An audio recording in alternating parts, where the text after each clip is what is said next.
Ladies and gentlemen, welcome to my new video in the top 5 things that every single Teemo player needs to know. My name is LowFit. I do educational content like these tip videos, I do guide videos, and I do opposition reports. If you are struggling against the new really common pick now in Urgot top and mid, I just released a video on how to deal with that. I have 300 games played of that champion this season, so I really know my stuff when it comes to Urgot, so make sure to check that out. So without further ado, let's just jump right into this. Now, the reason why I think Teemo has a lot of strength in the top lane is he is a big lane bully with good consistent damage and with a long lane to chase people down with that consistent damage. So I want to talk about a really important thing about top lane, and that is wave management.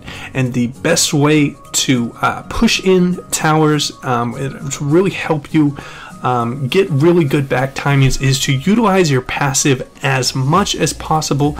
The increased attack speed is really going to help you quite a bit with pushing lanes quickly into the tower and getting off that perfect reset.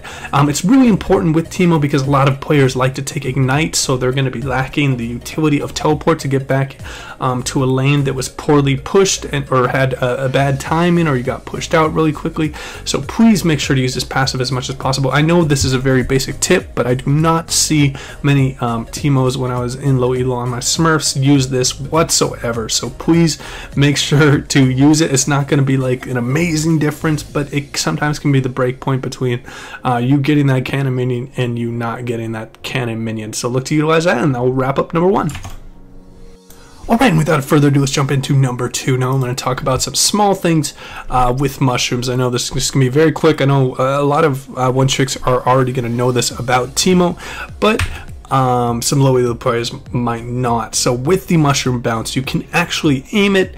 If you hit the right side of the mushroom, it is going to bounce to the right of it, and if you hit the left side of the mushroom, it's going to bounce to the left. Now, this is a small thing, but this can actually be the difference between hitting a mushroom sometimes and missing it when you are bouncing them over to prevent the Baron takes. So look to utilize that as much as possible and aiming them. It's not going to be too much of a difference because this is all the way on the left side of the shroom bounce, and that's all the way on the right. It's about just one mushroom in the difference between the two, but I just wanted to make sure you guys knew that you can aim the bounces. One other small thing with the mushrooms is these circles represent the explosion radius, so just make sure you know that, and then also the reticule will show the explosion radius on the mushroom, and that will wrap up number 2. Alright, and for tip number 3, I want to talk about something that is kind of obvious, but I still don't see a lot of people using it. What you really want to do is go into the practice tool when you're a low elo team or you're first starting to get used to them, and get used to orb walking as quickly as possible with Teemo, because you are going to have to kite and use your range advantage in the top lane, particularly in this meta where you're seeing a lot of bruisers with a decent amount of damage. So you have to make it as quick as possible and seamless as possible when you play Teemo to just effectively use your range and make sure that you're using your W as well to make your kiting even stronger. So I just recommend anyone who is looking to pick up Teemo, just get used to his ranges. You generally want to be on the outside of the circle, and then just get used to his attack speed breakdown with Gnasher's Tooth, and then just with no attack speed, and just really perfect your kiting with Teemo, because a lot of the times it's going to be the difference between life and death, or getting that kill and not getting that kill if you cancel an auto. So I think that if you just put in like 5 minutes, or not 5, like a minute a day, just going to the target dummy real quick before you play a game, and just getting really used to your orb walking when you are playing Teemo, because you are a very heavy kite champion, and this will also enable you chasing them down better when you are just chasing them down the lane after you want to punish them for CS. So please maximize and optimize your orb walking when you are playing Teemo, and I think that you will see a lot of first of all, if you're bad at orb walking, or if you don't even use the A speed and sometimes you just click your mouse,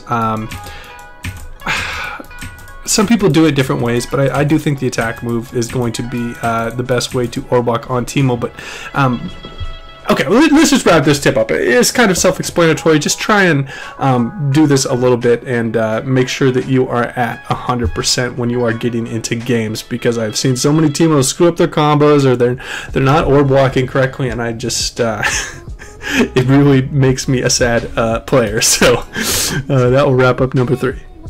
Alright, and getting into the next tip, I want to talk about the reason why Teemo is such a dominant laner, and that is his move quick W ability. He gets increased movement speed if he hasn't been struck by an enemy lately, and then also that you can double that with your active of the W. Now this really enables a punishing playstyle. You're able to increase your speed and chase down people that just went for a CS and you want to poke them out, and it also enables you to run away when enemies are looking to get on you. Now, how you maintain that advantage, a strong advantage that Teemo has, is to buy early boots. Really want to focus on, if you're against something like a phase rush Darius that rushes boots in a phase, he's going to have a shitload of movement speed to chase you down the lane. If you are under threat of people getting to a similar movement speed as you, I really recommend an early boots buy. It is so important on Teemo, and sometimes can be better than amplifying tone because you're able to get off another auto attack. So always make sure that you maintain the strength and the just the advantage you have as Teemo with your move quick ability. So always look to have the faster movement speed than your enemy. Do not be like a person that just doesn't buy boots until super late or replaces boots. It is so important to have a high amount of movement speed on Teemo if you want to play him at a high level and to really take full advantage of his kit, because percentages work off numbers, and if you increase the base number, it's going to be great for Teemo's movement speed. And that will wrap up the tip.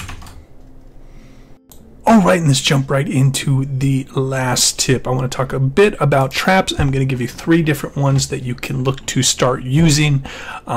And one of the best parts of Teemo is you can be so unpredictable with your passive and showing up in places you are not expected. First up, I want to talk about the trap that is going to really affect people that are looking to push your tower as much as possible. What you want to do is just kind of wait and stealth, and when they start trying to take your turret with the minions, you can just throw a shroom near them and have it explode. And if they look to do any kind of damage towards you when you are springing this trap, the tower will shoot at them. So look to take advantage of this situation. The second trap you can look to do is the one where they are looking to ward the bushes. A lot of the time they'll come from here and they will look to place a ward. When they are coming back from lane, they will generally go through this corridor. They can sometimes go through this corridor.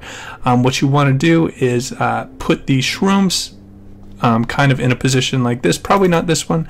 They will generally come through the middle, and if they're trying to run from you, they will cut it as sharply as possible. Sometimes this corner shroom can be great, and what you want to do is wait for them to ward and get close, especially if they came this way, and then when they ward, you spring to action and chase them down the lane. They will generally run this way and run back to their turret, so you're able to chase them down, and the shrooms will be able to slow them further, giving you a better trade. Now, one kind of caveat to mention with this: if you are taking an all-in trade, the trap won't work because they will just look to turn on you. You can also look to add shrooms where you are if you want to just make it a little bit safer for yourself. So make sure to cover possible exit paths that you see players commonly use with shrooms when you are looking to set up this ward trap. And then also the third trap you can use is a lane. You can be in the bushes, you can be in the lane, it doesn't really matter. Just make sure you're going stealth outside of the range of the turret,